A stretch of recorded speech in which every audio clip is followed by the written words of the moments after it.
নমস্কার বন্ধুরা। বর্তমান পশ্চিমবঙ্গের রাজ্যপাল আর.এন. রবি সম্পর্কে এক নজরে কিছু জেনে নেওয়া যায়। আর.এন. রবি ওরফ রবীন্দ্রনারায়ণ রবি, যেমন নাম তেমন তেজ। বৃহস্পতিবার শপথ নেন কলকাতা হাইকোর্টের প্রধান বিচারপতি দ্বারা। প্রথমে নাগাল্যান্ডের রাজ্যপাল হন, তারপর তামিলনাড়ু, এবার পশ্চিমবঙ্গের রাজ্যপাল। রবির জন্ম বিহারের পাটনায়। 1974 সালে পদার্থবিদ্যায় স্নাতকোত্তর পাস করেন। 1976 সালে ভারতীয় পুলিশ সার্ভিসে যোগ দেন।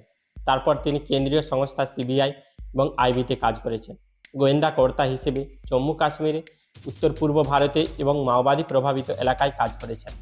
অবসরের পর নরেন্দ্র মোদী সরকার তাকে মধ্যস্থতাকারী করে পাঠিয়েছিলেন নাগা শান্তি আলোচনায় 2014 সালে। সেখানেও তিনি সফল হন। তিনি জাতীয় নিরাপত্তা উপদেষ্টা অজিত ডোভালের ডেপুটি হন 2018 সালে। তামিলনাড়ুতে থাকাকালীন একাধিকবার স্তালিন সরকারের সাথে বচসায় জড়িয়েছেন এই রাজ্যপাল। সেই বচসার জন্য সুপ্রিম কোর্টকেও এগিয়ে আসতে হয়েছে মধ্যস্থতাকারী হিসেবে।